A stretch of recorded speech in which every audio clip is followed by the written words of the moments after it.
దేవుడు దేన్ని స్వీకరిస్తారంటే మొదట నాకు ఇవ్వాలి. ఏంటిది? డబ్బు కాదు, ధనం కాదు, ఆస్తి కాదు, నీ అంతస్తు కాదు, సమయం. నీ సమయము ఆయనకి ఇవ్వాలి. ఆయనని ఆరాధించాలి, ఆయనను స్తుతించాలి, ఆయనని మహిమపరచాలి. ఎలా మహిమపరచాలి దేవుణ్ణి అంటే ఎన్నో విధాలుగా కృతజ్ఞత చెల్లించడానికి మనం విన్నాము. కానీ దేవుణ్ణి మహిమపరిచేది ఎలాగనయ్యా అంటే ఆయన చెప్తున్నాడు, ప్రేమతో, లేకపోతే తెలివితో కూడిన ప్రేమ మీలో ఉండాలి. అంటే వాక్యానుసారమైన ప్రేమ. వాక్యానుసారము కాని ప్రేమ అది దేవునికి పనికిరాదు, నీ జీవితంలో అభివృద్ధిలోని కూడా నిన్ను నడిపించదు అని ఆయన ప్రార్థనలో దీన్ని జ్ఞాపకం చేసుకుంటున్నాడంట. వీళ్ళలో ఉండిన లోపాలని ఆయన ఎక్కడ పెడుతున్నాడంటే ప్రార్థనలో జ్ఞాపకం చేసుకుంటున్నాడు. నేను ప్రార్థన చేస్తున్నాడు మీకు కొదవైన రెండింటిని గురించి.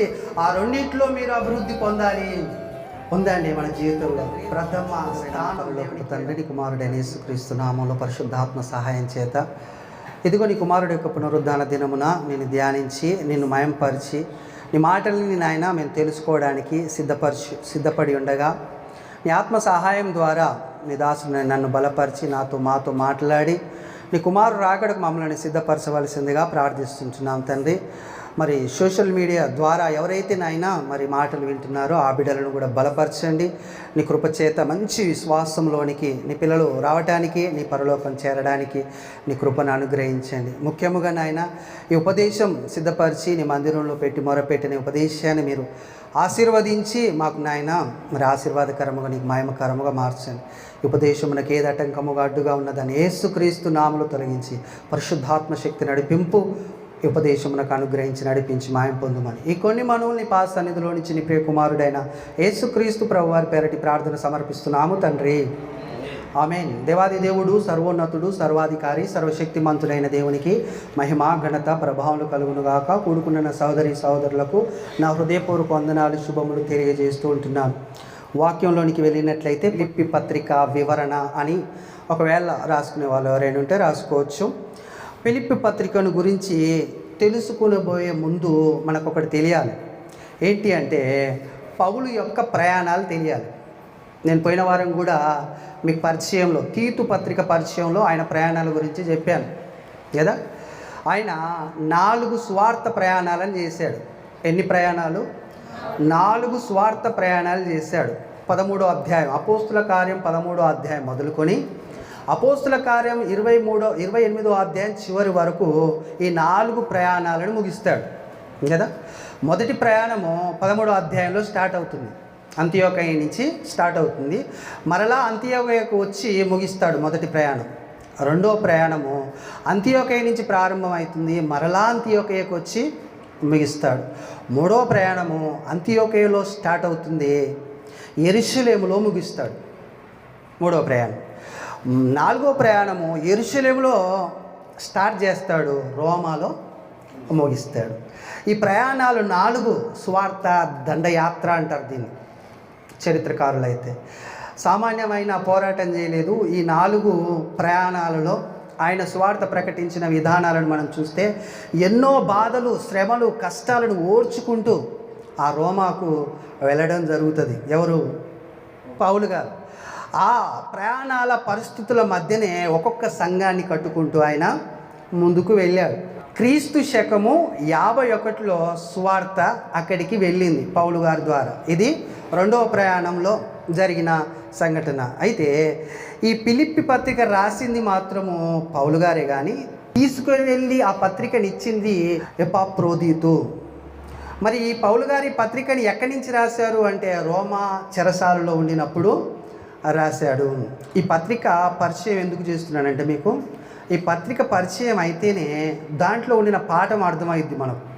ఎవరికి రాశాడు అంటే ఫిలిప్పీ సంఘానికి, సంఘంలో ఉండిన విశ్వాసులకు, అక్కడ ఉండిన కాపరులు లేకపోతే అధ్యక్షులు, పెద్దలు, వాళ్ళకు రాశాడు.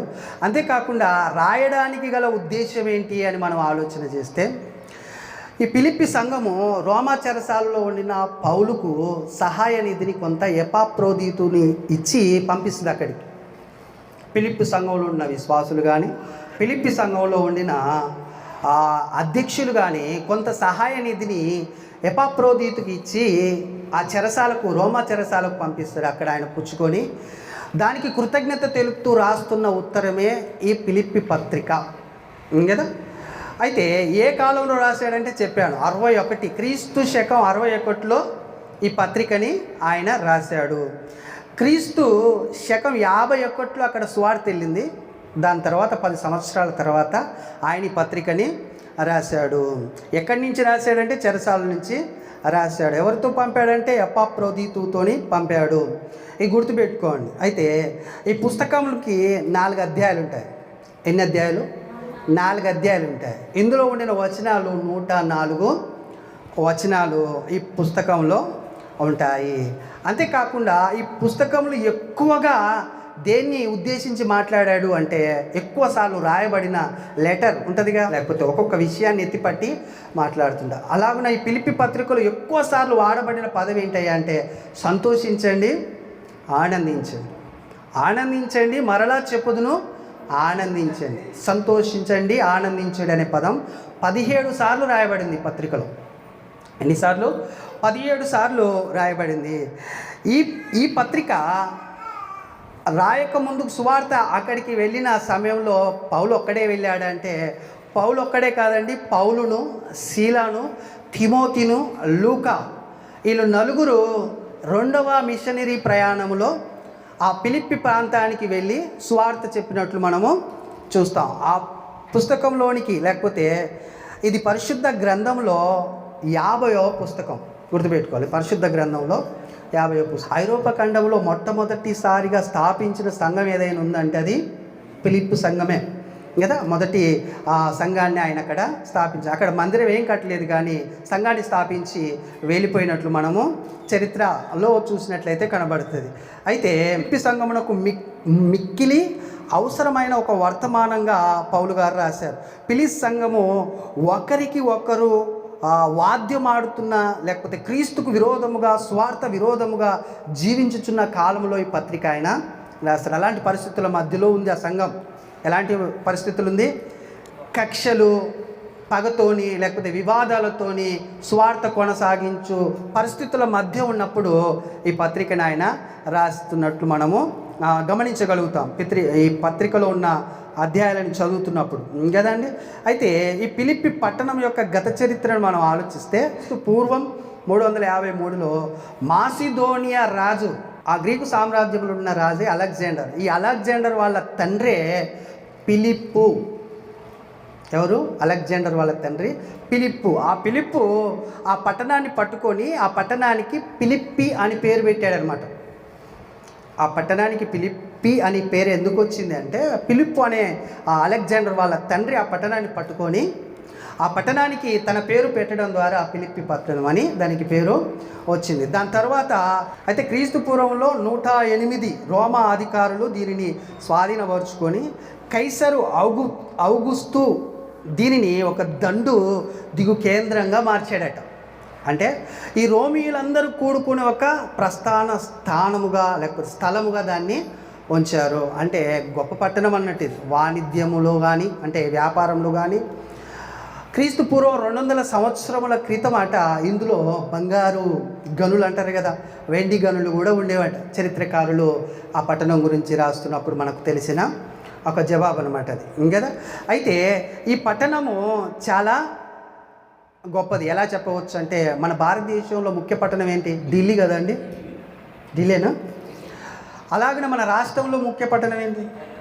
హైదరాబాద్. అలాగనే మాసిదోనియా దేశంలో ముఖ్య పట్టణం ఫిలిప్పీ కదా. రాజ్యాధికారులందరూ కూర్చొని ఒకాడ దాని గురించి ప్రస్తావించే ఒక స్థానంగా, ఒక స్థలముగా అది ఉంది. మీరు బాగా ఆలోచిస్తే ఇప్పుడు ఈ సంఘం గురించి చెబితే మనకు తెలుస్తుంది, ఈ పట్టణం గురించి ఎందుకు చెప్పారు అనేది మీ యొక్క ఆలోచన వస్తుంది కదా. ఈ పట్టణం గురించి ఎందుకు చెప్పారు అనే ఒక ఆలోచన వస్తుంది. మీరు బాగా ఆలోచించినట్లయితే ఈ 4 ప్రయాణాలలో పౌలు గారు ప్రతి సువార్త ప్రకటించిన పట్టణం ఏదైతే ఉందో ఆ పట్టణము చాలా గొప్ప పట్టణం అయితేనే అక్కడికి వెళ్ళి ప్రకటించేవాడుగా మనకు కనబడుతుంది. ఎందుకంటే ఒక మెయిన్ పట్టణంలోనికి వెళ్ళి సువార్త ప్రకటిస్తే అక్కడి నుంచి ఏమైంది? చుట్టుపక్కల ప్రాంతం అంతటికి వెళ్ళిపోతుంది సువార్త కదండి. అందుకనే పోయిన తీతు పత్రికలో క్రేతు అనే పట్టణాన్ని ఏర్పరచుకున్నాడు పౌలు గారు. ఆ క్రేతు పట్టణం ఒకటి కాదు, అదొక పెద్ద దీవి, 100 పట్టణాల సముదాయం అని మనము తెలుసుకున్నాం. 100 పట్టణాలు కలిగిన ఒక దీవి ఆ క్రేతు పట్టణం. ఆ ఒక్క క్రేతు పట్టణానికి వెళ్ళి అక్కడ ఉండిన మొత్తాన్ని కవర్ చేశాడు సువార్తలు. అలాగనే ఈ ఫిలిప్పి ప్రాంతానికి వచ్చేసి ఆ మాసిదోనియా దేశంలో ముఖ్యమైన ఈ పట్టణంలోనికి సువార్త తీసుకొచ్చి అక్కడ ఉన్న చుట్టుపక్కల ప్రాంతాలకు మొత్తము ఆయన పంపించడానికి ఇష్టపడ్డాడు. ఎవరు? పౌలు గారు. ముఖ్యంగా పౌలు యొక్క ఆలోచన పెద్ద పెద్ద పట్టణాలను, కుంభస్థలాలను కొడతానంటాడు చూడండి, అలాంటి విషయంలో ఆయన ఆలోచన ఉండేది అనేది మనకు అర్థమవుతుంది అన్నమాట ఈ పత్రికను చూసినప్పుడు. అంతేకాదు 3వ మిషనరీ ప్రయాణంలో కూడా అక్కడికి వెళ్ళినట్లు, బలపరిచినట్లు సంఘాన్ని మనము చూస్తాము కదా. ఇప్పుడు కొంతవరకు మీకు, అంతకాకుండా కొంతవరకు ఫిలిప్పి పత్రిక సంఘం, ఫిలిప్పి పట్టణం గురించి కొంత అవగాహన వచ్చింది కదా. ఫిలిప్పి పట్టణం చాలా గొప్పది, ఫిలిప్పి సంఘం కూడా చాలా గొప్పది. ఎందుకంటే రోమా చెరసాలలో ఉండిన ఖైదీకి వీళ్ళు సహాయ నిధిని పంపిస్తున్నారంటే ఎలాంటి పట్టణమో, ఇక ఎలాంటి సంఘమో అది మనం గ్రహించగలుగుతాం. అంటే ఒక మంచి అవగాహన కలిగి దేవుని ప్రేమని ప్రకటించే అంత స్తోమత కలిగిన సంఘముగా అది మనకు కనబడుతుంది. అయితే ఇప్పుడు మీరు రండి, అపోస్తుల కార్యములు 16వ అధ్యాయము 9వ వచనంలో త్రోయ అనే పట్టణంలో పౌలు గారు ఉంటారు. త్రోయ అనే పట్టణంలో పౌలు గారు స్వార్థ ప్రకటిస్తున్నప్పుడు అక్కడ ఒక దర్శనం కలుగుతుంది పౌలు గారికి. ఏంటి ఆ దర్శనం అంటే, ఒక మనిషి కనబడి, ఇదిగో మాసిదోనియా ప్రాంతంలోనికి వచ్చి మాకు స్వార్థ ప్రకటించండి, మాకు లేకపోతే సహాయం చేయండి అని ఒక వార్త అక్కడ మనము చూస్తాం. అర్థమవుతుంది మీకు? ఆయన ఆ మాసిదోనియా ప్రాంతానికి పోవడానికి కారణం ఏంటంటే, ఆయనకు ఒక దర్శనం కనబడింది పౌలు గారికి. 9వ వచనంలో మనకు కనబడుతుంది, 9, 10, 11 వచనాల్లో. అందు నిమిత్తం ఆయన త్రోయా నుండి తిన్నగా సమేత్రాకేకును, మరునాడు నెయాపోలికిని, అక్కడ నుండి ఫిలిప్పికిని వెళ్ళాడు. ఆ ప్రాంతాలు దాటేసి ఆ ఫిలిప్పి ప్రాంతానికి వెళ్ళినట్లుగా మనము చూస్తాము. అక్కడ ఒక అద్భుతం చేశాడు దేవుడు. ఏంటంటే లుదియా అనే ఒక ధనవంతురాలు హృదయాన్ని ఆకర్షించాడు. ఆ హృదయం దేవుడు తెరిచాడు. అక్కడ ఆ ఫిలిప్పి ప్రాంతంలో మనకు 3 విషయాలు ప్రాముఖ్యమైనవి కనబడతాయి. ఏంటి అవంటే, ఒకటి లుదియా హృదయము తెరవబడటం, రెండవది సోదె చెప్పు చిన్నదాని దయ్యాన్ని వదిలించుట, మూడవది జైలు యొక్క అధికారి లేకపోతే జైలు యొక్క ఏమంటారు, జైలర్ అంటాం కదా మనమైతే, ఆ జైలర్ యొక్క ఇంటిని రక్షణలోనికి నడిపించడం. ఈ 3 ప్రాముఖ్యమైన విషయాలు ఫిలిప్పి ప్రాంతంలో పౌలు స్వార్థ ద్వారా జరుగుతాయి. ఇక్కడ మనం బాగా ఆలోచిస్తే ఈ 3 విషయాల్లో మనకు ఒకటి అర్థం అవుద్ది. ఏంటంటే లుదియానేమో ధనవంతురాలు, జైలర్ ఏమో మిడిల్ క్లాస్, అటు ధనవంతుడు కాదు ఇటు బీదోడు కాదు. సోది చెప్పే చిన్నది మాత్రము బీద వ్యక్తి కదండి. అంటే మిడిల్ క్లాసు, అప్పర్ క్లాసు, అంతేకాకుండా లో క్లాస్ అంటారు కదా, లో క్లాస్. ఈ 3 క్లాసుల వాళ్ళకు, ధనవంతులకును, మధ్యతరగతి వాళ్ళకును, లో తరగతి వాళ్ళకును స్వార్థ ప్రకటింపబడింది. అది విశేషం అన్నమాట ఈ ప్రాంతంలో. ముఖ్య విశేషం ఏంటంటే అన్ని దిక్కుల ధనవంతులు స్వార్థను ఒప్పుకోరు. మీరు బాగా ఆలోచిస్తే అన్ని ప్రాంతాల్లో ఈ పౌలు గారు స్వార్థ చెబుతున్నప్పుడు ధనవంతులు ఎవరు అంగీకరించలేదు, తిరగబడ్డారు కానీ కదా. కానీ ఇక్కడ లుదియా అనేట ఆమె ధనవంతురాలు అయినప్పటికీ తన ఇంటిని మొత్తానికి రక్షణలోనికి నడిపించుకొని తన ఇంటినే ఒక మందిరంగా మార్చేయడం ఈ ప్రాంతంలో మనము చూస్తాం. అవన్నమాట ఈ ప్రాంతంలో స్వార్థ ప్రకటిస్తుంటే జరిగిన 3 అద్భుతాలు. దేవుడు అద్భుతాలు చేశాడు. ఏం అద్భుతాలు చేశాడు అంటే, ఈ 3 వ్యక్తులని, లేకపోతే ఈ 3 పరిస్థితుల్లో ఉండిన వ్యక్తులని దేవుడు మార్చాడు అని మనం అక్కడ చెప్పగలుగుతాం. ఎక్కడి నుంచి? 16వ అధ్యాయము 9 నుండి చివరి వచనం వరకు ఇవి అక్కడ సంభవిస్తాయి 3 విషయాలు. దాని తర్వాత ఫిలిప్పి పత్రికలోనికి మనం వస్తే, ఫిలిప్పి పత్రికలో 4 అధ్యాయాలు అనుకున్నాం కదా. 4 అధ్యాయాల్లో ఆ ఫిలిప్పీలకు కానీ అక్కడ ఉండిన క్రైస్తవులకు కానీ 4 విషయాలు తెలియజేశాడు పౌలు గారు. ఎన్ని విషయాలు తెలియజేశాడు? 4 విషయాలు. ఇదంతా పరిచయమేనండి. ఇంకా ముందుకు వెళ్దాం. మనం నేర్చుకునే పాఠం కూడా ఉంటుంది ఇందులో. ఏమైనా సంఘం గురించి, ఆ పట్టణం గురించి, అక్కడ జరిగిన పరిస్థితుల గురించి. ఇప్పుడు ఎక్కడికి వచ్చాం మనం? ఇప్పుడు ఫిలిప్పి పత్రికలో ఆయన ఏం తెలియజేశాడనే దానికి వచ్చాం. అందులో నుంచి మనం ఏం నేర్చుకోవాలనే దానికి అడిగి పోయినప్పుడు మనము బైబిల్ని తీయాల్సి వస్తుంది కదా. అయితే ఇప్పుడు మనం ఇక్కడ ఆలోచించాల్సింది ఏంటంటే, ఏం తెలియజేశాడు ఇంతకు ఆ పత్రికలో? కదా. ఈయన కృతజ్ఞత తెలుపుతూ రాసిన పత్రికలో ఏం చెప్పాడు అనేది మనం ఆలోచిస్తే 4 విషయాలు 4 అధ్యాయాల్లో తెలియజేస్తాడు. క్రీస్తే నా జీవం, రెండవది క్రీస్తే నా మాదిరి, మూడవది క్రీస్తే నా గురి, నాలుగవది క్రీస్తే నా బలం. ఈ 4 విషయాలు ఒక్కొక్క అధ్యాయంలో ఆయన ఆ ప్రజలకు తెలియజేశాడు. రోమా చెరసాలలో ఉండి నేను యేసుక్రీస్తుని ఎలాగునా ఆరాధిస్తున్నానో, ఎలాగునా అనుకుంటున్నాను ఆయనని, నా జీవితంలో ఎలా అవగానించుకుంటున్నాను ఆయనని మీకు తెలియాలి. అప్పుడే మీరు ఏమవుతారంటే ఆనందంతోనూ సంతోషంతోనూ ఉంటారు. లేకపోతే కక్షలు పగలు వివాదాలతో ఉంటారు కదా. అందుకనే ఈ 4 విషయాలని తెలియజేస్తాడనమాట కదా. అయితే ఆ 4 విషయాలు మీరు రాసుకోండి, తీయనవసరం లేదు, మనం ముందుకు వెళ్తే చాలా పాఠం నేర్చుకోవాల్సి ఉంది కాబట్టి. ఫిలిప్పీ పత్రిక 1వ అధ్యాయం 21వ వచనంలో యేసుక్రీస్తే నా జీవము అనే మాట రాయబడుతుంది.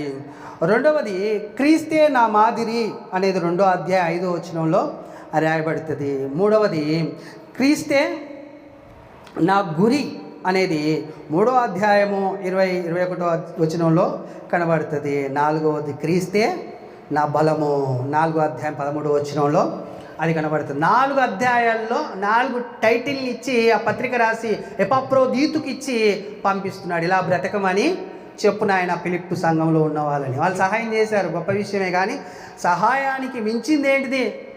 మన ప్రవర్తన, మన బ్రతుకు ఇలా ఉండాలి. వాళ్ళ బ్రతుకు కొంచెము ఇబ్బందికరంగా ఉంది కాబట్టి ఇలాగున ఉండవని చెప్పు. ఎలా ఉండాలి? ఏసే మీ జీవం కావాలి, ఏసే మీ మాదిరి కావాలి, ఏసే మీ గురి కావాలి, ఏసే మీ బలం కావాలి. అలా ఉన్న ఫిలిప్పీ సంఘంలో ఉండవని ఈ పత్రికను చదివి వినిపించు అని ఎపఫ్రోదీతుకు ఇచ్చి పంపించాడు. ఇంతకు ముఖ్యంగా 2వ అధ్యాయం 5 నుంచి 11 వచనాలు మనం చూసినట్లయితే వీటన్నిటికీ కేంద్రంగా ఉండిన క్రీస్తుని అక్కడ నిలవబెడతాడు ఆయన. క్రీస్తు అలాగనే నడుచుకున్నాడు. ఎలాగ నడుచుకున్నాడు? దేవునితో సమానముగా ఉండట ఇడిచిపెట్టకూడని భాగ్యమని ఎంచక దాసుని స్వరూపమెత్తి రిక్తునిగా చేసుకొని దేవునికి విధేయుడయ్యాడు. ఎవరికి విధేయుడయ్యాడు? తండ్రి అయిన దేవునికి విధేయుడయ్యాడు. కాబట్టి మనం కూడా అలా ఉండాలని 4 అధ్యాయాల్లో 4 విషయాలని రాసి పంపించాడనమాట ఎపఫ్రోదీతుతో కదా. మరి ఆ ఫిలిప్పీ ప్రజలకైతే తెలియజేసిన విషయం ఇది. మనం ఏం నేర్చుకోవాలి ఇందులో నుంచి అనేది మన పాఠం ఇప్పుడు కదా. మనం ఏం నేర్చుకోవాలి అంటే 4 అధ్యాయాల నుంచి మనం నేర్చుకునేది కూడా ఉంది. మనమే కాదండి, ప్రపంచంలో ఉన్న క్రైస్తవులు అందరూ నేర్చుకోవాల్సిన విషయాలు పౌలు గారు రాసి పంపించాడు. అవి ఏంటో ఇప్పుడు చూద్దాం మనం. చూడండి ఫిలిప్పీ పత్రిక 1వ అధ్యాయము 9 నుంచి 11 వచనాలు చదవండి. మీరు శ్రేష్టమైన కార్యములను వివేచింపగలవారగుటకు, బాగా వినాలి అందరూ, మీ ప్రేమ తెలివితోనూ సకల విధములైన అనుభవ జ్ఞానముతో కూడినదై అంతకు అభివృద్ధి పొందవలేనని,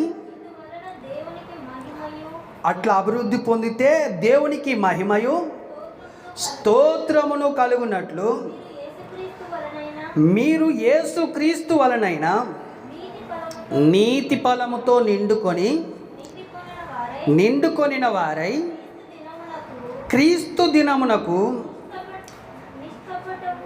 నిష్కపటులను నిర్దోషులను కావాలనని ప్రార్థించుచున్నాను కదా. ఆయన ప్రపంచంలో ఉండిన క్రైస్తవ్యానికి ఒకటి తెలియజేస్తున్నాడు. ఏంటిదంటే, మీరు నిష్కపటులను నిర్దోషులను అయి ఆయన రాకడలో ఆయనని మహిమపరుస్తూ మీరు ఎత్తబడాలంటే మీరు 2 విషయాలు చేయాలి. ఏం చేయాలి? 2 విషయాలు మీరు ఈ భూమి మీద జరిగించాలి. ఏంటయ్యాయి అంటే, ప్రేమతో ఉండాలి. అది ఎలాంటి ప్రేమ అయ్యా అంటే తెలివి తక్కువ ప్రేమ కాదట, తెలివితో కూడిన ప్రేమ అన్నాడు. రెండవది అనుభవ జ్ఞానం అన్నాడు. మొదటిదేమో తెలివితో కూడి ఉండాలి, అంటే జ్ఞానాన్ని అనుసరించినదై ఉండాలి మీ ప్రేమ. రెండవది అనుభవ జ్ఞానం కలిగినదై ఉండాలి. తెలివితో కూడిన ప్రేమ అంటే ఎలా ఉంటుంది? ప్రేమ తెలివితో కూడినదై ఉండాలి అంటున్నాడు. తెలివితో కూడినది అంటే ఎలా ఉంటుంది అని మనం ఒక ప్రశ్న వేసుకుంటే ఏమొస్తుంది ఆన్సర్? తెలివితో కూడిన ప్రేమ అంటే ఏంటి? ఆ ఫిలిప్పీ సంఘంలో తెలివితో కూడిన ప్రేమ లేదు. సహాయ నిధిని అయితే పంపించారు, కానీ మీరు తెలివితో కూడిన ప్రేమ గలవారై ఉండండి. మేము ఇప్పుడు ఇంత సహాయం చేసిన ప్రేమ అంతా ఏమైంది? ఉత్తిదేనా అంటే ఉత్తిదే అంటున్నాడు ఆయన. మీలో ఏం కావాలి తెలుసా? మీలో లోపం ఏమని తెలుసా?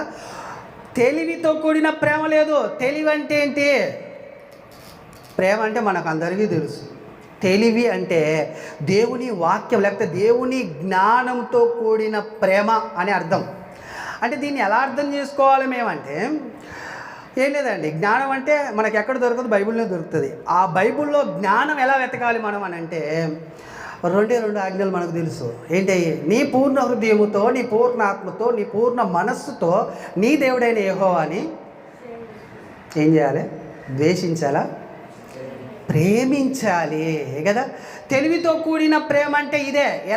ఎలా దీన్ని మనము కొనసాగించాలి అంటే, ఈ ప్రేమ విషయంలో ఏది అడ్డుపడ్డా బాగా గుర్తుపెట్టుకోవాలి, మీ హృదయాల్లోనికి చేరాలి ఈరోజు ఈ మాట.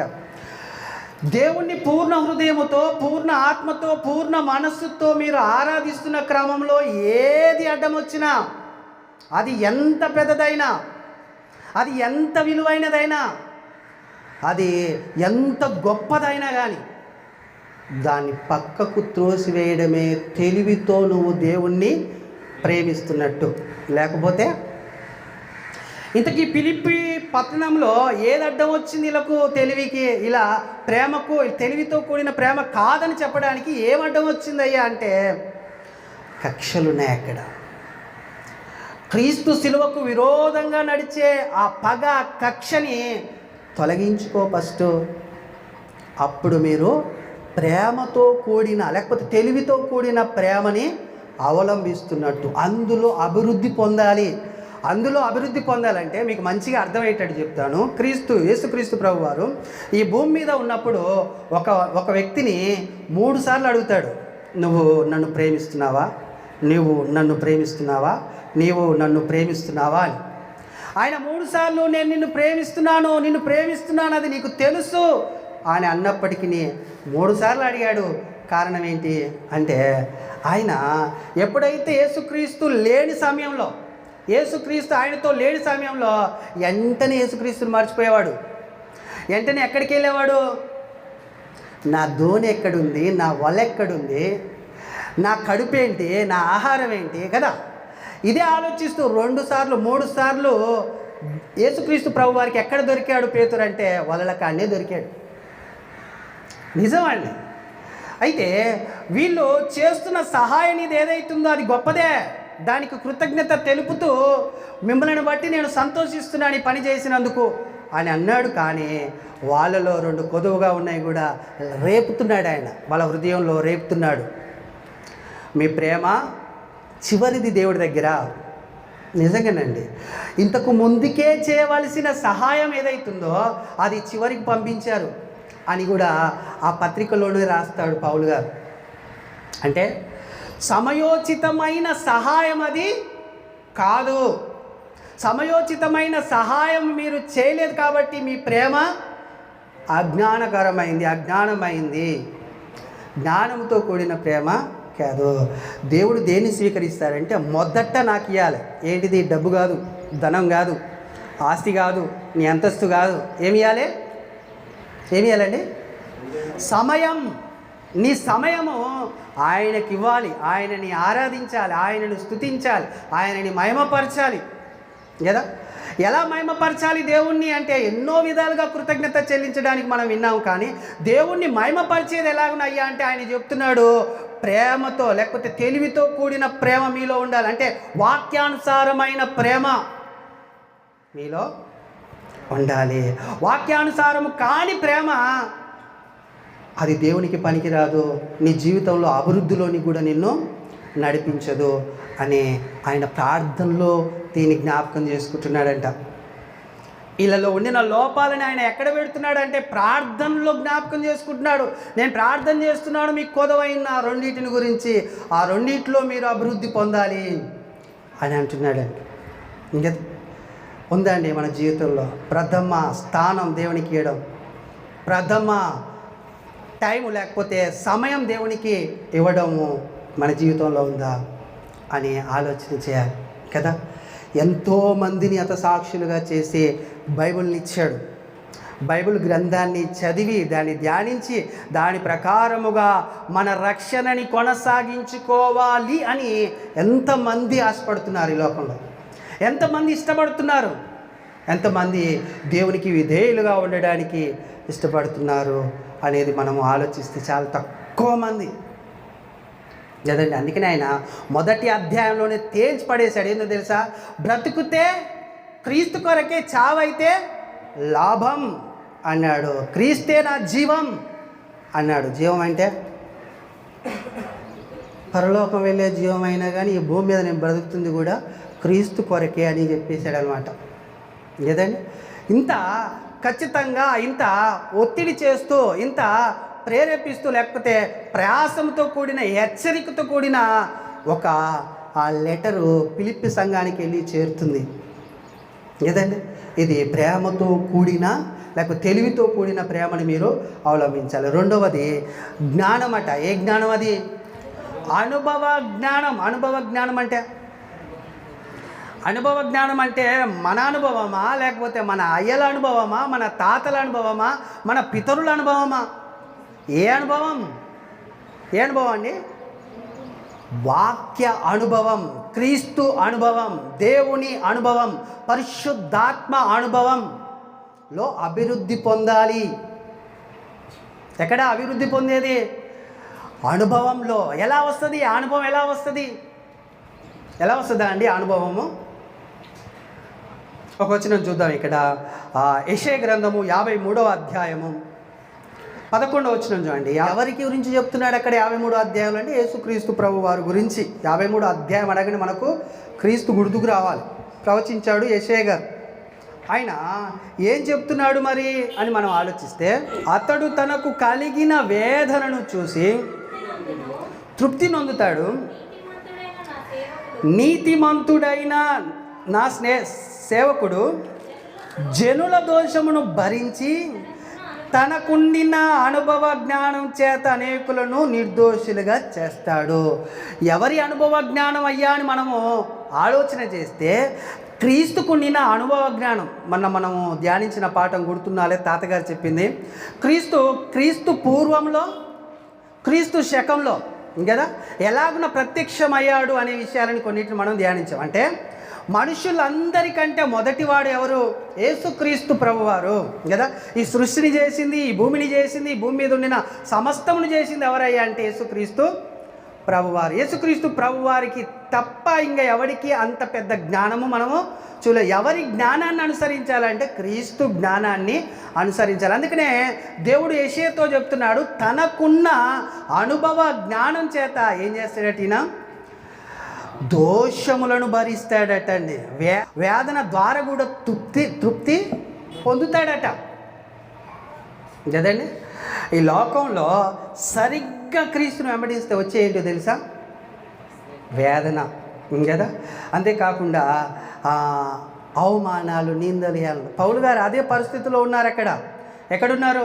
చెరసాలలో, రోమ చెరసాలలో ఉన్నారు. ఆ పరిస్థితుల గుండా కూడా అనుభవపూర్వకంగా నడుస్తామా మనం అంటే మనమైతే నడవలేము. మన అనుభవం అయితే, అది ఎవరి అనుభవం అయితే? దేవుని అనుభవం అయితే నడవగలుగుతాము. ఇంకొక వచనం చూద్దాం, దానికి సంబంధించే తీతు పత్రిక 1వ అధ్యాయం 2వ వచనం. తీతు పత్రిక 1వ అధ్యాయము 2వ వచనం. నిత్య జీవమును గూర్చిన నిరీక్షణతో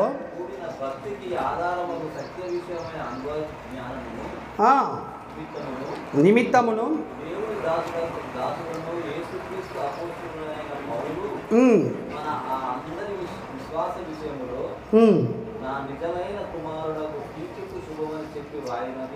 వ్రాస్తున్నాడు. దాన్ని రాసే ముందు ఆయన ఏం జ్ఞాపకం చేస్తున్నాడంటే, ఈ అనుభవ జ్ఞానము దేనికి ఆధారం చేసుకోవాలి? మరి క్రీస్తులో నుంచి మనం తీసుకుంటున్న అనుభవ జ్ఞానము దేనికి ఆధారం చేసుకోవాలంటే నిత్య జీవమునకు నిరీక్షణ కలగజేయు భక్తికి ఆధారమగు అనుభవ జ్ఞానం. కదండి. దేనికై అనుభవ జ్ఞానం? నిత్య జీవం కొరకు దేవుడు ఈ అనుభవ జ్ఞానాన్ని క్రీస్తులో ఉంచి భూమి మీదకి పంపించాడు. ఆ అనుభవ జ్ఞానం తీసుకోవాల్సింది మనం ఏ విషయంలో అంటే నిత్య జీవము కొరకైన నిరీక్షణ, అది బలపడడానికి ఆ అనుభవ జ్ఞానంలో మనము నడవాలి. ఒకవేళ నడవకుంటుంటే ఏమవుతారు, అలా నడవకుంటుంటే ఏమవుతారు అనే వచనాన్ని కూడా ఒకటి మనం చూద్దాము. 2వ పేతురు పత్రిక 1వ అధ్యాయము 8 నుంచి 10 వచనాలు చూద్దాం.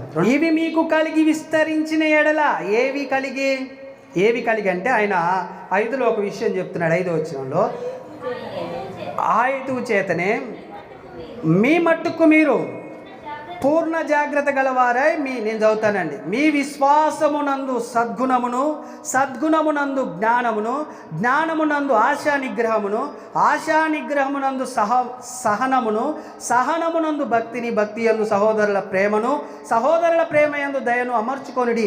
ఇవి మీకు కలిగి విస్తరించిన ఎడల, ఇలాంటి క్రియలు లేకపోతే ఇలాంటి ఫలాలలో మీరు ఫలించిన ఎడల అవి మన ప్రభు అయిన యేసుక్రీస్తును గూర్చిన అనుభవ జ్ఞాన విషయంలో మిమ్మల్ని ఏం చేస్తాయటండి? సోమరులైనను నిష్ఫలులైనను కాకుండా చేయును. ఈ అనుభవ జ్ఞానము ఫలించే విషయంలో, అభివృద్ధి పరిచే విషయంలో నిష్ఫలులను సోమరులను కాకుండా చేస్తుంది. అనుభవ జ్ఞానం సామాన్యమైనది కాదు. ఎలాంటిదంటే నిన్ను ఈ భూమి మీద సిద్ధపరిచి బలపరిచి స్థిరపరిచి ఇక్కడి నుంచి నిత్య జీవంలోనికి వెళ్ళడానికి ఆధారం అయ్యేదే ఈ అనుభవ జ్ఞానము కదండి. ఎంత సహాయం పంపినా ఈ ఫిలిప్పి ప్రాంతంలో లేకపోతే ఫిలిప్పి సంఘంలో ఏ క్రియలు లేవయ్యా అంటే తెలివితో కూడిన ప్రేమ లేదు, అనుభవ జ్ఞానము లేదు. ఇక అభివృద్ధి ఎలాగున్నా వస్తుంది? ఈ రెండిట్లో అభివృద్ధి మీరు పొందాలని చూస్తున్నాను. అభివృద్ధి పొందని వాళ్ళు ఎలా ఉంటారయ్యా అంటే చూడండి, ఇంకో వచనం మనం చూద్దాం. తిమోతి పత్రిక, సత్య విషయమైన అనుభవ జ్ఞానమును ఎప్పుడును పొందలేని అవివేక స్త్రీల ఇండ్లలో చొచ్చి వారిని చెరపట్టుకొని పోవువారు వీరిలో చేరిన వారు. ఎవరిలో? కింద ఉంటాడు చూడండి, కింద అలా పేర్లు కూడా రాయించాడు దేవుడు. ఎబ్రే అనువారు ఏం చేస్తున్నారట? ఈ అనుభవ జ్ఞానం లేకుంటే ఏమవుతుంది అని చెప్తున్నాడంటే తిమోతికి, ఒకవేళ అవిశ్వాసులు లేకపోతే ఈ లోకంలో క్రీస్తుకు విరోధముగా సిలువకు విరోధముగా ఉండిన కొంతమంది బోధకులు లేకపోతే కొంతమంది అలాంటి ఆలోచన కలిగిన వారు ఉన్నారు. వాళ్ళు ఇలాంటి ఇళ్ళలోనికి తిరుగుతుంటారు. ఎవరి ఇళ్ళలోనికి? అనుభవ జ్ఞానం లేకున్న వాళ్ళ ఇళ్ళలోనికి కూడా వాళ్ళు వస్తారు. అప్పుడు ఏమవుతుంది? పడిపోతారు. అనుభవ జ్ఞానం లేదు కదా, పడిపోతారు. అలాంటి వాళ్ళు కూడా ఎక్కడున్నారట? తిమోతి ఎక్కడనైతే సువార్త చేస్తున్నాడో అక్కడ ఉన్నారు. ఎవరు? ఎబ్రే అనేవాళ్ళు. వీళ్ళు వ్యతిరేకమైన బోధలని ఎవరి ఇళ్ళలోనికి తీసుకెళ్తున్నారు? అవివేకంగా అంటే ఏం లేదు, వాళ్ళకు వాక్యం లేదు, అనుభవ జ్ఞానం లేదు. వాళ్ళకి పోయి చెప్పేసరికి ఏమైంది?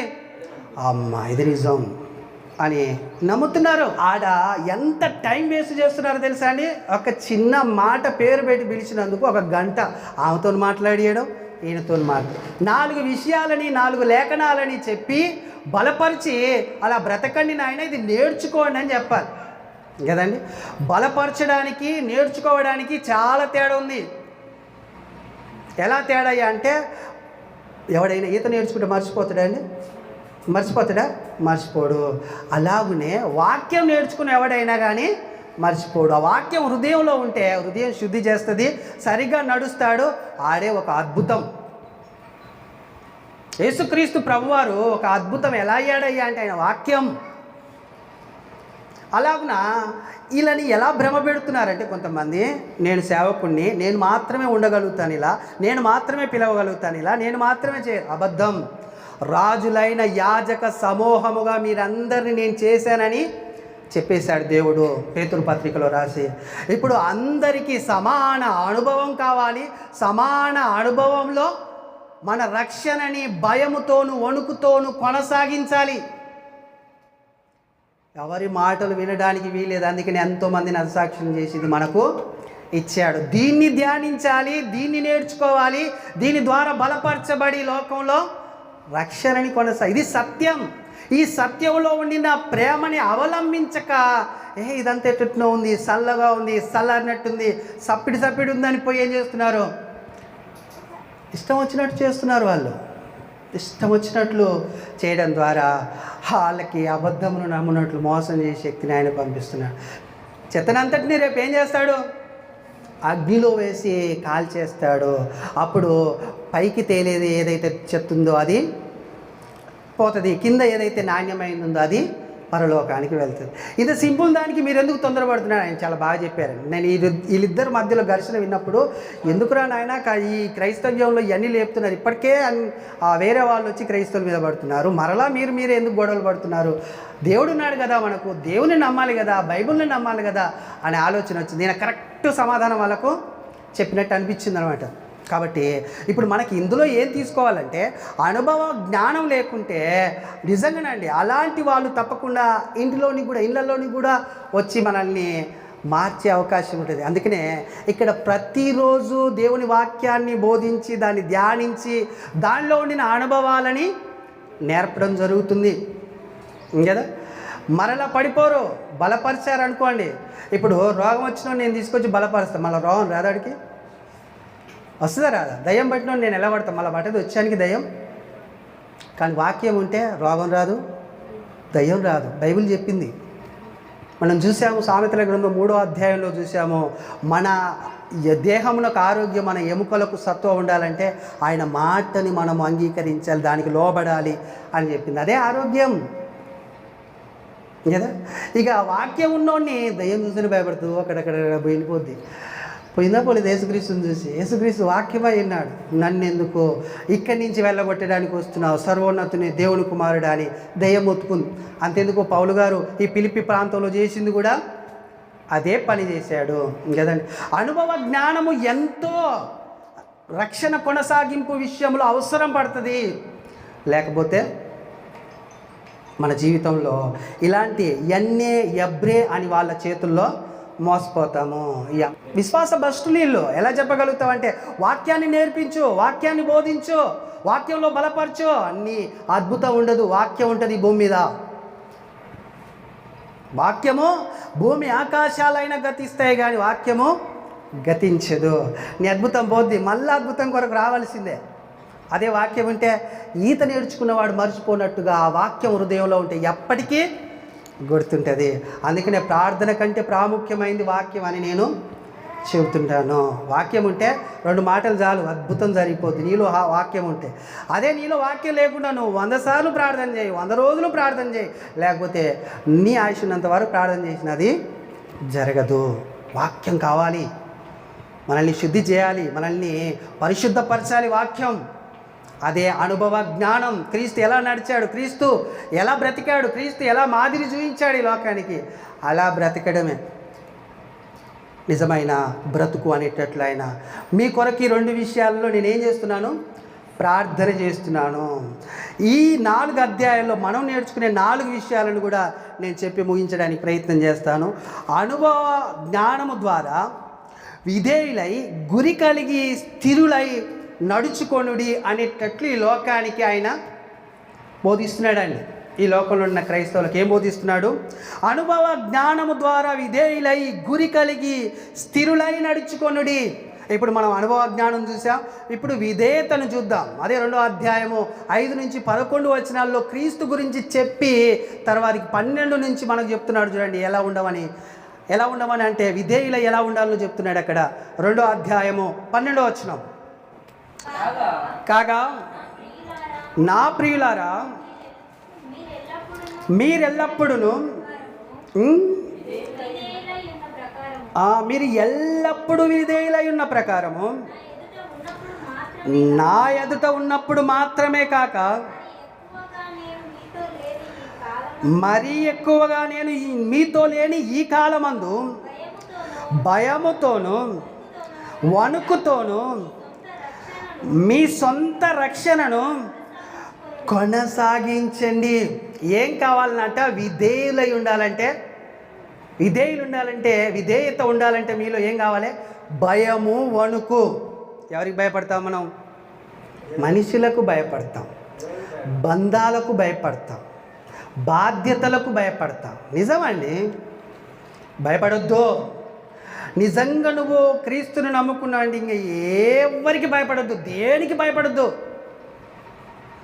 ముఖ్యంగా క్రీస్తుని ఆరాధించే విషయంలో, దేవుడు ఆరాధించి దేవుణ్ణి స్తుతించే క్రమంలో నీకు ఏది అడ్డుపడకూడదు. భయం కలగాలి, వణుకు కలగాలి. అప్పుడు మీరు కొనసాగిస్తారు. ఏంటిది? రక్షణలో మీ మిగతా జీవితాన్ని రక్షణలో మీరు కొనసాగించాలంటే ఏం కావాలంట? విధేయులు కావాలంటే భయం, వణుకుతో మీ రక్షణని కొనసాగించండి. వీళ్ళు ఏం చేస్తున్నారు తెలుసా అండి? పౌలు ఉన్నప్పుడే ఒకలాగున్నారు, పౌలు వెళ్ళగానే ఇంకొకలాగా మారిపోతున్నారు. నేను ఉన్నప్పుడే కాదు, నేను లేనప్పుడు కూడా మీ సొంత రక్షణని భయముతో, వణుకుతో కొనసాగించండి అని అటు ఫిలిప్పీ పత్రికలో ఫిలిప్పీలకును, లేకపోతే ఫిలిప్పీ సంఘంలో ఉన్న వారికి మనకును ఆయన చెప్తున్నాడు. లేనప్పుడంటే యేసుక్రీస్తు, మనం బయట ఉన్నప్పుడు కూడా, చర్చిలు ఉన్నప్పుడే ఉన్నట్టు కాదండి, మనం బయట ఉన్నప్పుడు కూడా మనం ఎలా ఉండాలి? భయముతో, వణుకుతో మన రక్షణని కొనసాగించాలి. ఇష్టం వచ్చినట్టు మాట్లాడటానికి, ఇష్టం వచ్చినట్లు నడవడానికి, ఇష్టం వచ్చినట్లు చేయడానికి, ఇష్టం వచ్చినట్లు మనకు అస్సలకి అర్హత, హక్కు లేదు ఈ భూమి మీద. బైబిల్ చెప్తుంది మనకేం లేదు, మన ఇష్టాన్ని చేసుకోవడానికి అర్హత లేదు. క్రైస్తవుల వరకే, అవతల నాకు సంబంధం లేదు. కానీ క్రైస్తవులకు చెబుతున్నది బైబిల్ మన ఇష్టానుసారంగా కాదు, దేవుని చిత్తానుసారంగా మనము నడవాలి అని దేవుని వాక్యం చెప్తుంది. కాబట్టి ఇది ఏమై ఉంటే మనం అలా సాగుతామంటే, వణుకు, భయం అనేది బయట ఉన్నప్పుడు కూడా ఉండాలి. నేను క్రైస్తవురాలని, క్రైస్తవుడిని నేను, కాబట్టి నేను చాలా జాగ్రత్తగా మాట్లాడాలి, చాలా జాగ్రత్తగా నడవాలి, చాలా జాగ్రత్తగా డ్రెస్సింగ్ స్టైల్ కూడా ఉండాలి కదా. స్టైల్ అంటే స్టైల్గా ఉండాలని కాదండి, మన శరీరము కప్పుకొని నడవాలి. చింపుకొని నడిచే పాయింట్ ఉండేది చూడండి, అలాంటివి వేసుకోకూడదు అని అర్థం కదా. చూడంగానే వందనాలమ్మా, వందనాలయ్యా అని అనిపించాలి.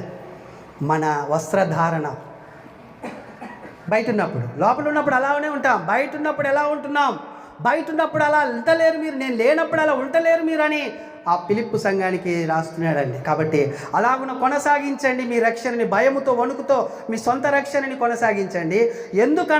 ఎందుకయ్యా మేము ఇలా నడవాలంటే, ఇచ్చయించుటకును, కార్యసిద్ధి కలగజేయుటకును, తన దయా సంకల్పము నెరవేరుటకై మీలో కార్యసిద్ధి కలగజేయువాడు దేవుడు.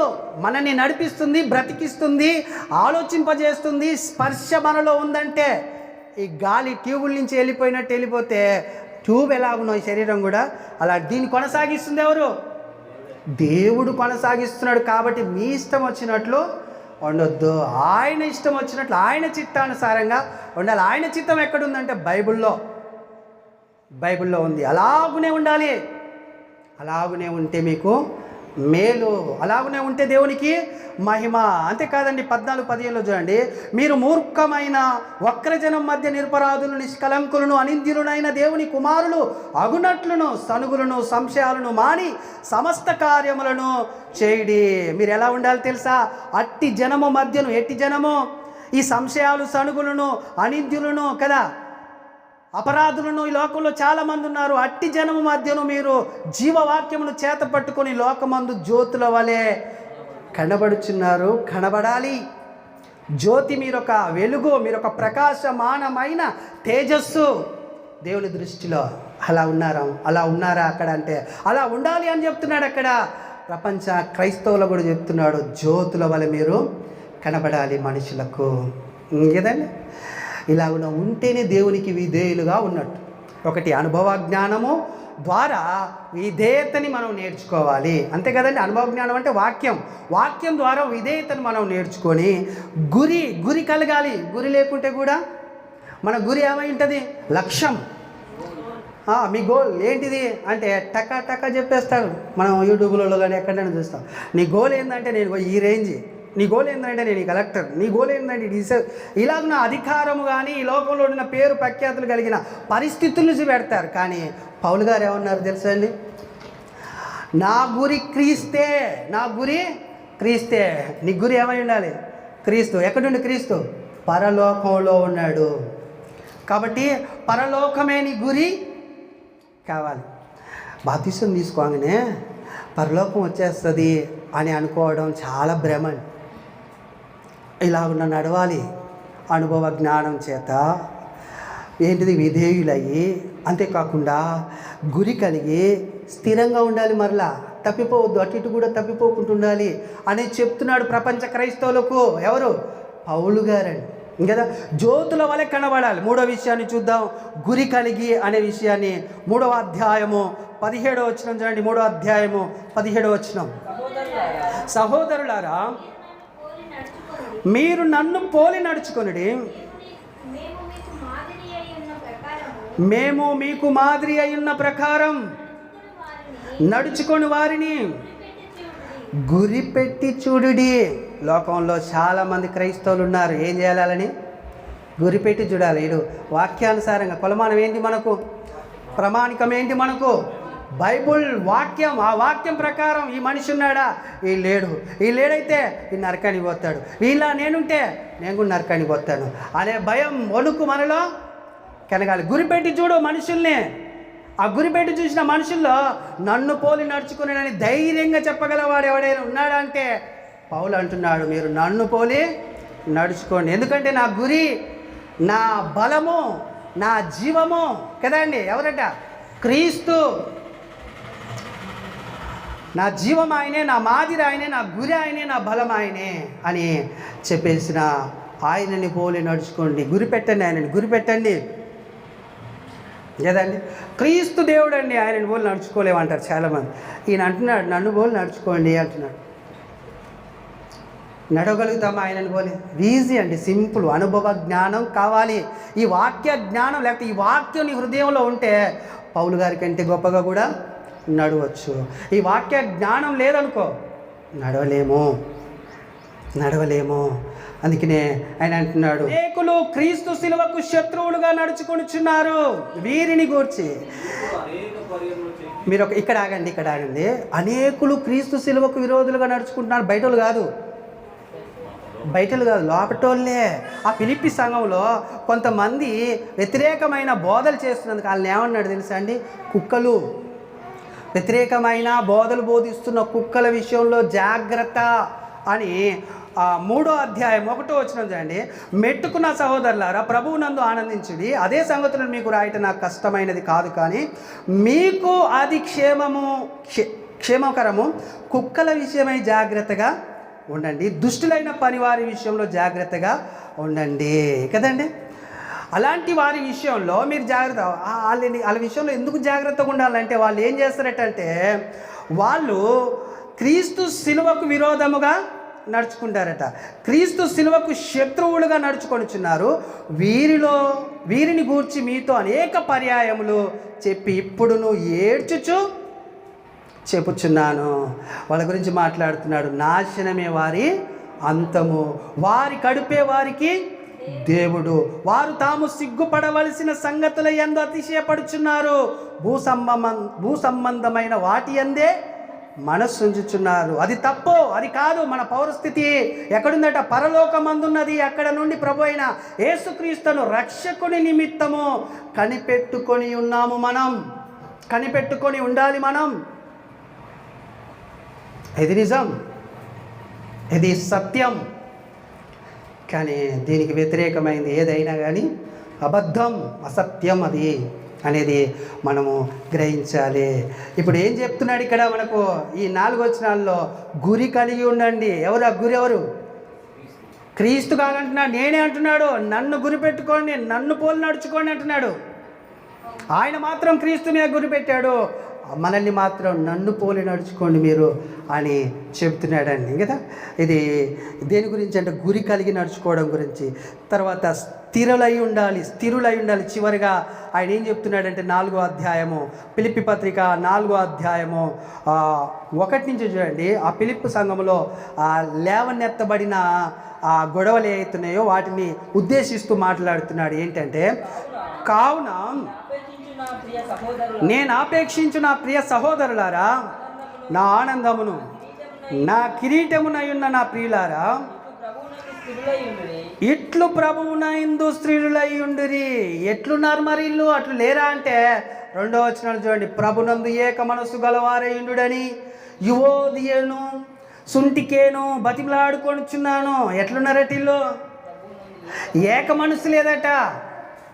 నా ఇష్టం వచ్చినట్టు నేను ప్రకటిస్తారా భయ సువార్త, నీ ఇష్టం వచ్చినట్టు నువ్వు ప్రకటించుకో అని ఎవరి ఇష్టం వచ్చినట్టు వాళ్ళు ప్రకటిస్తున్నారు. ఫిలిప్పీ సంఘంలో ఏక మనసు లేదు కాబట్టి అలాగున ఉండుడని యువోదకయు సుంటికేను బతిమలాడుచున్నాను. అవును, నిజమైన సహకారి. కొంతమంది స్త్రీలు ఉన్నారట. ఆ స్త్రీలు క్లేమంతుతోనూ నా ఇతర సహకారులతోనూ స్వార్థ పనిలో నాతో కూడా ప్రయాసపడిన వారు గనుక వారికి సహాయం చేయమని నిన్ను వేడుకొనుచున్నాను. ఆ సహకారుల పేర్లు సరేండి ఎక్కడ రాయబడ్డాయట? జీవగ్రంథమందు కొంతమంది పేర్లు రాయబడి ఉన్నాయని సాక్ష్యం చెప్తున్నాడు. ఎవరయ్యాలంటే కొంతమంది స్త్రీలు ఉన్నారు.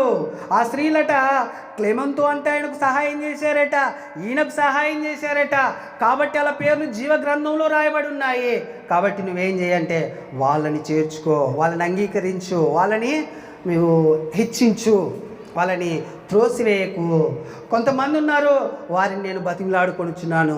అందులో యువోదియాను సుంటికేను అనే వాళ్ళు ఉన్నారు. వీళ్ళు వ్యతిరేకంగా ఉన్నారు. ఏక మనసు లేదు వీళ్ళలో. కాబట్టి వీళ్ళు ఏక మనసు కలిగి ఉండాలని నేను బ్రతిమలాడుచున్నానని లేఖలో రాసి పంపిస్తున్నాడు. ఎవరితో? ఎపాఫ్రోదీతుతో లేఖ పంపిస్తున్నాడు. ఎపాఫ్రోదీతు, ఈ లెటర్ సంఘంలోనికి వెళ్ళి చదువు. ఇలాగున ఒకవేళ వాళ్ళు ఉన్నారనుకో, ఒకవేళ ఉంటే వాళ్ళలో ఏముంటుంది తెలుసా?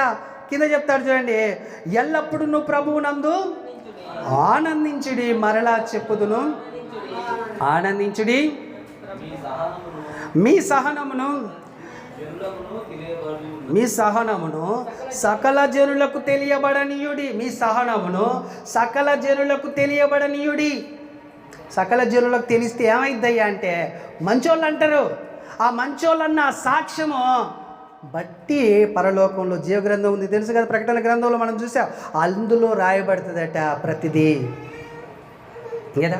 సకల జనులకు మీ సహనమును తెలియబడనీయుడి. ప్రభు సమీపం. ఎక్కడున్నాడు ప్రభు? ఇప్పుడే వచ్చింది అనుకో, మీ అన్నేడి, మీ తమ్ముడేడి, మీ నాన్నేడి, మీ అన్నేడి, ఏం చెప్తారు? ఏం చెప్తారండి? వాళ్ళేమో నరకంలో కాలుతుంటారు, మనమేమో పరలోకంలో ఉంటాం. నరకంలోని పోయి ఆ వేడి తట్టుకోలేక వాళ్ళు ఏం చేస్తుంటారు తెలుసా? ఇష్టం వచ్చినట్లు తిడతారండి.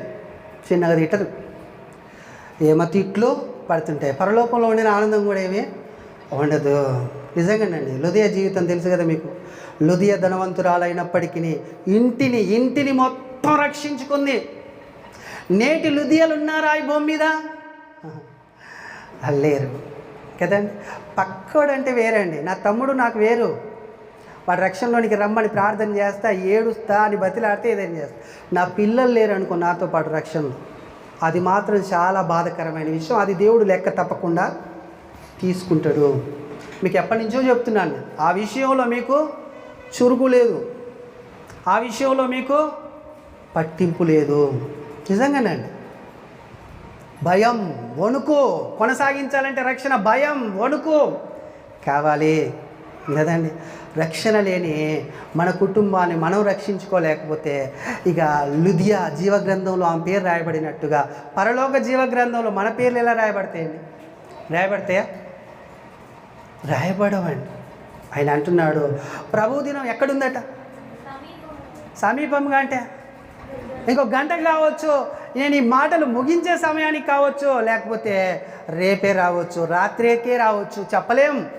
అది ఎవరికి ఇవ్వలే, ఆ క్లూ ఎవరికి ఇవ్వలేదు. ఆ కీ ఎవరికి? దేవుడు ఇవ్వలేదు. కాబట్టి ఎంత భయం ఉండాలి? దొంగ అన్నాడు, గర్భిణీ స్త్రీ అన్నాడు, ప్రసవ వేదన అన్నాడు కదా.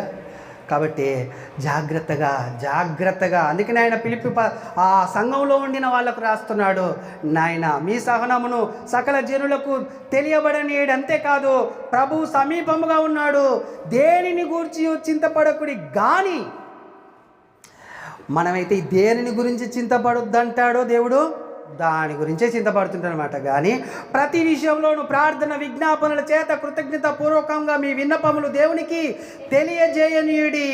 అప్పుడు సమస్త జ్ఞానమునకు మించిన దేవుని సమాధానం యేసుక్రీస్తు వలన మీ హృదయములకును మీ తలంపులకును కావలి కాస్తుంది. ఎప్పుడు కాస్తుంది? నీకు కావలి దూతలే కావాలి కాదట, క్రీస్తు యొక్క జ్ఞానము మనకు కావలి కాస్తుందట. ఏం పడకుండా? షేల్లో ఎద్దులు పడకుండా, లేకపోతే పశువులు పడకుండా. మనం ఒక షేనైతే దొంగ పశువులు ఉంటాయి కదా, అవి షేల్లో పడకుండా కంచె కాపు ఎలా ఉంటుందో ఈ లోకంలో, అలాగనే సేమ్ టు సేమ్ మనలోనికి దయ్యపు ఆలోచనలు, లేకపోతే ఈ లోకానుసారమైన ఆలోచనలు, ఈ లోకానుసారమైన ఇచ్చలు, కోరికలు లేకుండా ఉండాలంటే ఏముండాలని చెప్తున్నాడు ఆయన? జ్ఞానం. సమస్త జ్ఞానమునకు మించిన యేసుక్రీస్తు యొక్క సమాధానము మీ హృదయములకు కావలుండాలి, మీ తలంపులకు కావలుండాలి. దేన్ని పెడతారో పెట్టండి. ఈ లోకంలో ఉండిన అధికారులు జెడ్ సెక్యూరిటీ అట, ఇంకేదో సెక్యూరిటీని కదండి, అలాంటి సెక్యూరిటీని పెట్టి వాళ్ళని వాళ్ళు కాపాడుకుంటానికి ప్రయత్నం చేస్తారు. ఉండదా ఇందిరాగాంధీ? ఉండడా అండి రాజీవ్ గాంధీ? మరి మనం ఉండాలి అంటే మనకు ఆయన సమాధానం కావాలంటే ఎప్పుడుంటుంది అంటే ఆయన వాక్యం జ్ఞానం మొదట మనం తెలుసుకుంటే, మన హృదయంలో ఉంటే ఆయన సమాధానం మనలో ఉంటుంది. నిజమండి ఇది. ఈ లోకంలో మనం నీతితోనూ భక్తితోనూ శుభప్రదమైన నిరీక్షణ కలిగి ఆ లోకంలోనికి వెళ్ళాలంటే ఇక్కడ మనకు కావాల్సింది దేవుని యొక్క కృప, అదే యేసుక్రీస్తు యొక్క వాక్యం, లేకపోతే ఆయనని మన హృదయంలో స్థాపించుకోవాలి, స్థిరంగా ఉంచుకోవాలి. అర్థమవుతుంది వాక్యం? అర్థమవుతుందండి? చెప్తున్నా, ఈ 4 మాటలు అర్థమయ్యాయా? ఏం చెప్పాను నేను? అనుభవ జ్ఞానము ద్వారా విధేయులై గురి కలిగి స్థిరులై నడుచుకొనుడి అని ప్రపంచ క్రైస్తవ్యానికి చెప్తున్నాడు. అంతకు ముందేం చెప్పాడు ఆయన గురించి అంటే, క్రీస్తే నా జీవము, క్రీస్తే నా మాదిరి, క్రీస్తే నా గురి, క్రీస్తే నా బలం అని ఆయన చెప్పి, మీరు కూడా అలా ఉండాలంటే ఇలాగున్న విధేయులను, గురి కలిగిన వారును కదా, అంతేకాకుండా స్థిరులునై ఉండాలి అని చెప్తున్నాడు. ఈ స్థిరత్వంలోనికి మనం వెళ్ళాలి. వెళ్ళకుంటే నడవలేము. జీవించుచున్నామన్న పేరు మాత్రమే ఉంది, కానీ ఆ మాట మనకు రాకూడదని ఫిలిప్పీ సంఘానికి చాలా అవసరమైన వర్తమానం ఇది. మన సంఘానికి కూడా చాలా అవసరమైన వర్తమానము ఇది. మీరు విన్నారని, మీరు గ్రహించారని, దీని ప్రకారం నడుస్తారని ఆశిస్తూ ఈ మాటలు దేవుడు మన హృదయంలో ఫలింపజేసి నడిపించునుగాక. ఆమేన్. ప్రార్థన చేసుకుందాం.